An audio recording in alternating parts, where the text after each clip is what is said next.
Bonjour à tous, cette semaine c'est bientôt la fête de Hanouka. À partir de mardi prochain, nous aurons la possibilité de tourner les toupies, d'allumer les bougies, de manger les beignets ou de faire tout dans le sens inverse. Quoi qu'il en soit, cette semaine nous devons nous préparer à la fête qui arrive et cette fête durera 8 jours. Pour se préparer, on peut se poser la question, mais en fait, et pourquoi? Pourquoi est-ce qu'on tourne la toupie à Hanouka? On pourra poser aussi la question, pourquoi est-ce qu'on mange des beignets? Pourquoi est-ce qu'on aime la Hanouka? Mais cette semaine, c'est pourquoi est-ce qu'on tourne la toupie?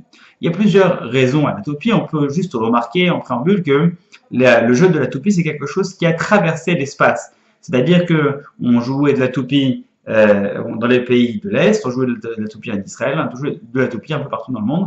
C'est quelque chose qui a traversé l'espace. C'est sûr que dans le monde ashkénaze, on n'a plus cette tradition de la toupie que dans le monde séfarade. Dreidel, eh bien, on a beaucoup de jeux Dreidel, Dreidel, Dreidel, Dreidel. Vous connaissez la chanson de Hanouka sur ces jeux de toupie.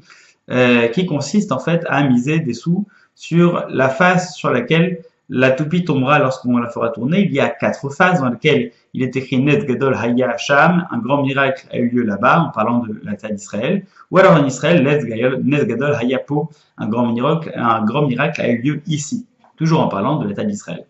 Et pourquoi est-ce qu'on tourne de la toupie? Vous connaissez une première explication, je vais en donner 3. Une première explication, c'est parce que en terre d'Israël, eh bien, il était interdit, c'était une forme d'hellénisme en fait, que l'Empire grec avait interdit au peuple d'Israël d'étudier la Torah.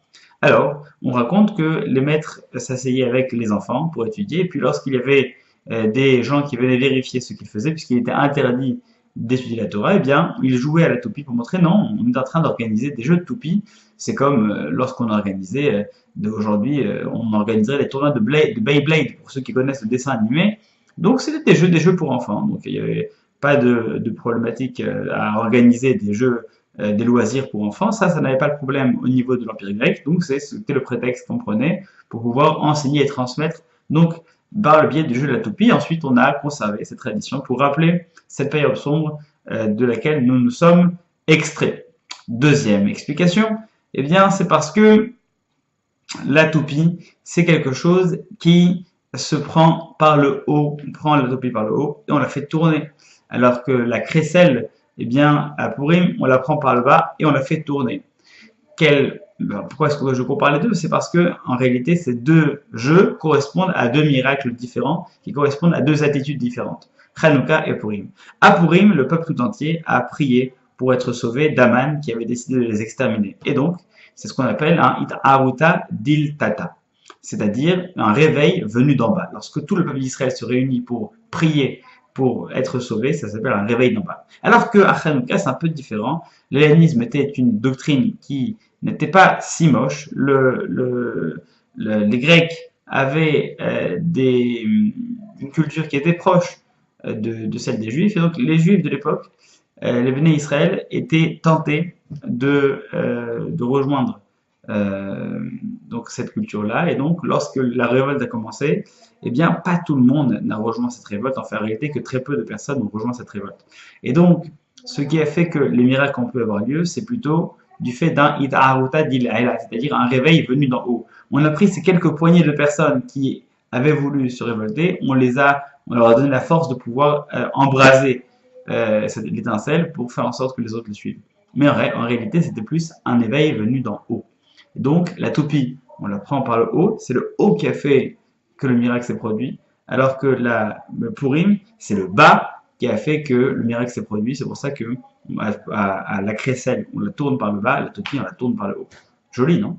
Troisième explication, c'est l'idée de dire que, eh bien, la fête de Hanouka, fête de l'éducation et surtout fête de prise de conscience, puisque la fête de Hanouka tourne aussi sur la conscience. Hanouka, c'est le Rocher, c'est l'obscurité, mais aussi la victoire de la lumière sur l'obscurité, c'est-à-dire la victoire de la conscience sur l'inconscience. L'obscurité, c'est ce qui est flou, c'est ce qui est sombre, c'est ce qui est sur lequel on ne peut pas faire de distinction. Eh bien, lorsqu'on est dans le noir, dans la pénombre, on ne peut rien distinguer.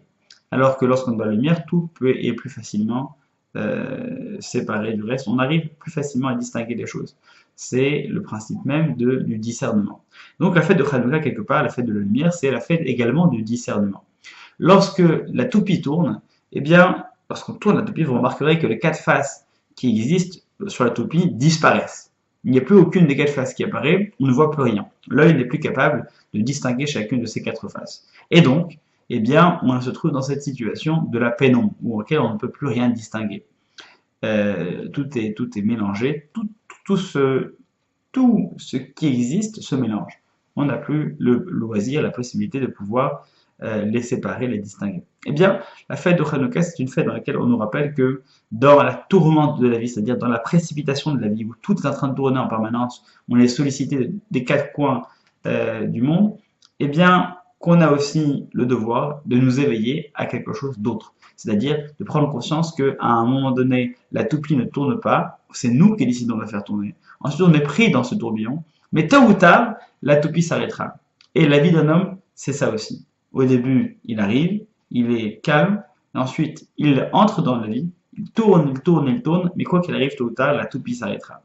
Et l'idée, c'est de prendre conscience de cette possibilité d'arrêter d'être dans cette tornade permanente, d'en sortir avant que la vie nous en fasse sortir. Donc, plein d'images, plein de messages qui nous sont transmis par le biais de cette toupie qui tourne. Il y a d'autres explications, évidemment, mais ça, on aura l'occasion d'en parler pendant la fête de Hanouka. Rejoignez-nous pour les différentes fêtes que nous organisons. Samedi soir, samedi 16 décembre, un grand concert de Hanouka avec plein d'artistes qui ont entre 10 et 30 ans qui s'uniront pour l'association Chesed Chaim. Dimanche 17, une fête pour les enfants, la fête du Talmud Torah avec des Zeï et du Dej autour d'une marionnettiste qui viendra d'Israël. Bref, beaucoup de belles fêtes en perspective. Rejoignez-nous, puis n'hésitez pas à nous poser vos questions dans les commentaires ou à nous proposer des thèmes pour les prochaines fois.